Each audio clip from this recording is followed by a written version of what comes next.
Expand your mind and enrich your world. It's time for another outstanding podcast from ICRT.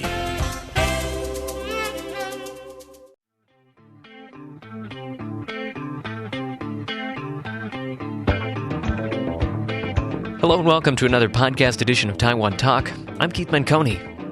Finding the right person, getting married, and riding off into that bright sunset. It's a dream for many of us, but for some in Taiwan, it's becoming more and more unattainable, particularly for Taiwan's office workers. That's a warning being raised by 1111 Job Bank. The recruitment website says the number of people getting married is going down each year, and the average age of marriage has been going up. That's why this jobs website launched love.1111.com, jumping headfirst into the online dating game. To learn a little bit more about what these lovelorn office workers are up against and how a jobs website thinks it can help, I called up Betty Liu, who's part of the team that is behind the new dating service. Here's our conversation. Betty Liu, thank you so much for joining us today. Thank you. Thank you to having me here. So far, it seems like you're really marketing your services towards people that have a job and they're busy folks and they're looking to get married. Is that really the market that you're looking at? Yes, that is one of them. But we are still promoting our website to those people who is looking for a job at the same time. I mean, because we are the largest manpower agency, so lots of maybe half of our members are looking for a job right now, but they can still looking for another person, another life partners at the same time. So the reason that you guys started this is just because you already have so many users that are probably in this situation. So yes. you kind of have contact with a lot of people that would need this service. Is that right? Yes, that's correct. And so what do you think are the main difficulties facing Taiwanese workers? So is it just a matter of working too hard, more and more work every year? Yes. Based on research, that people already spend 8 to 12 hours per day on work, and they are more likely to spend the rest of time on internet or whatever to take a rest or something. So they're so tired from the work, they're just going to do something easy. They're not going to do something more, maybe something that'll make you nervous, like going on a date.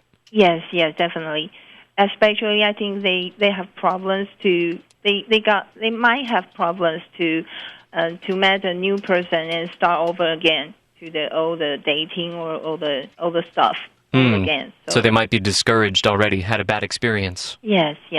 So being overworked, that's one problem. What other difficulties do you hear these workers experience? I think another problem is their average income is beyond their expectations. So, it's just staying flat. It's not increasing as much as they would hope. Yes. Based on their income, I think they are intimidating to think of they getting married because they need to pay a lot of money to buy a house and then to raise a baby. Right. Yeah, there's so many household expenditures that they need to worry about. And so because they're so worried about this, they might be scared to even start looking for a wife. Maybe they think they'll be rejected or something. Yes. So have you been hearing a lot of people saying that this is one of the main reasons that they're discouraged? Yes, we actually spoke to a member of our website, and he works as a successful modern art illustrator, and he once had a girlfriend they are together for like 12 years, and eventually they just split up because his work took so many times from him, and then he couldn't spend more time with his girlfriend. So actually the work has torn them apart. So we saw that point. The work is a big burden for them. Yes, we got this kind of problem for their looking for the next relationships.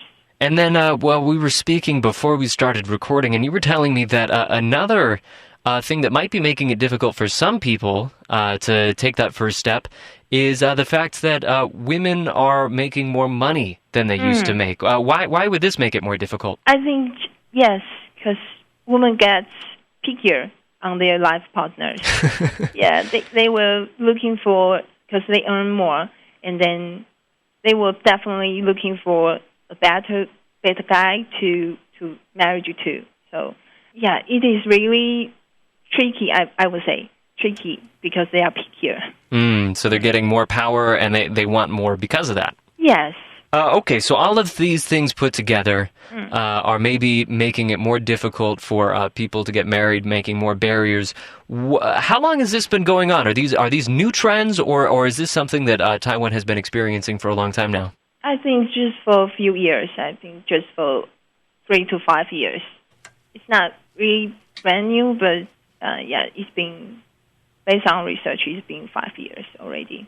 And what would you say that these busy office workers, what is the main thing that they need to get past these difficulties? What do they need to find that date? We are now trying to provide lots of activities for them to meet the same kind of situation, the group, and then they can easily find the right one to go on with. So it's about activities and finding the right environment for them to meet people? Yes. What kind of activities do you guys try to help provide? Okay. We already tried a few kind of activities, like a tabletop game. It is more popular. It is getting popular in Taiwan these years. And we also tried room escaping. Have you know that? That is also popular for years in Taiwan. And then the regular, like, movie date or afternoon tea party, or maybe sometimes the dinner gathering. So we are actually still trying to find the right kind of activities for them, which is more helpful. I mean, sometimes they are getting so serious on the game itself, so they don't have time to meet all the people. Yeah, so it needs to be something more relaxed. Yes, maybe next time we are hosting a party. Maybe you just getting relaxed and have fun at the party, and you can talk to anyone you like. Yeah, maybe that helps. Who would you say is the hardest group of people to help? Are there any demographics, like age range or kind of worker, that have the hardest time finding a date? We found from our member data that a few of them are older, maybe over 40 years, and they already had one marriage experience. They divorced or some kind of reason they have become single again, and those people really need help because they are still want to get married, but they don't have right now. I think they are the hardest group that we are approaching to. What is the biggest group of people using your website? What is the biggest demographic? Is it men? Is it women? Older people? Younger people? Yeah, it's men, definitely.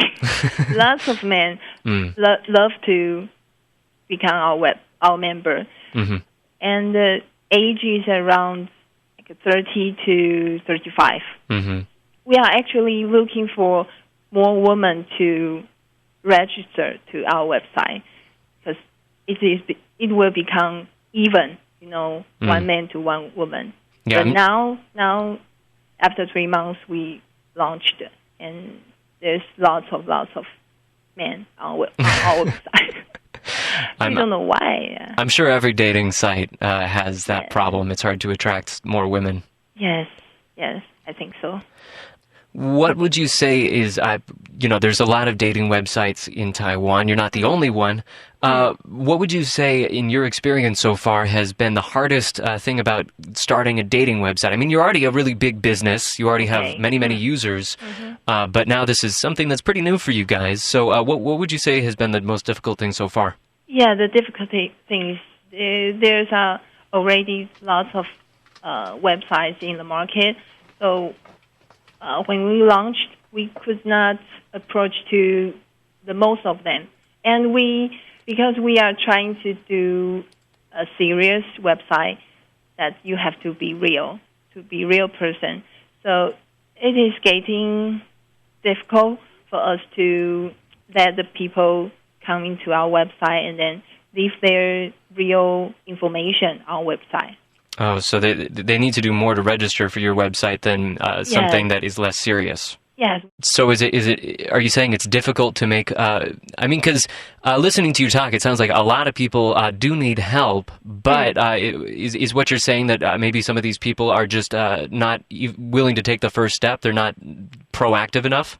Yes. Yeah, they are just hiding behind the scene. Oh, so maybe they're too shy? Yeah, too shy. Ah.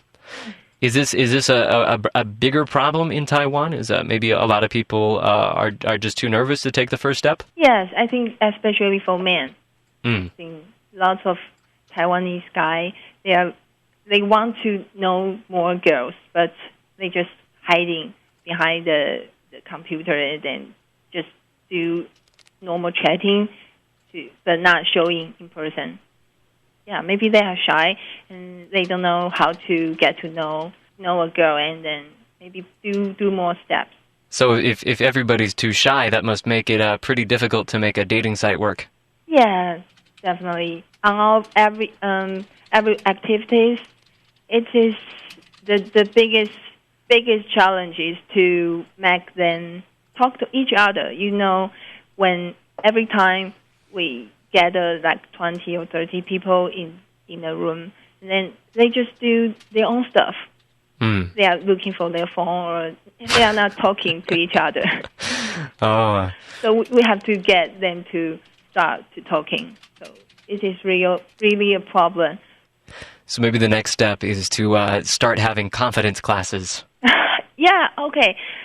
Talking about that, we are actually hosting this kind of class in the near future, maybe in this month. They are teaching the guys how to talk to women correctly. Yeah, opportunity is knocking, so welcome you guys. All right, so for all of you shy guys out there, there's something to look forward to. Once again, the site is love.1111.com.tw. Betty Lou, thank you so much for speaking with us today. Okay, thank you, Keith.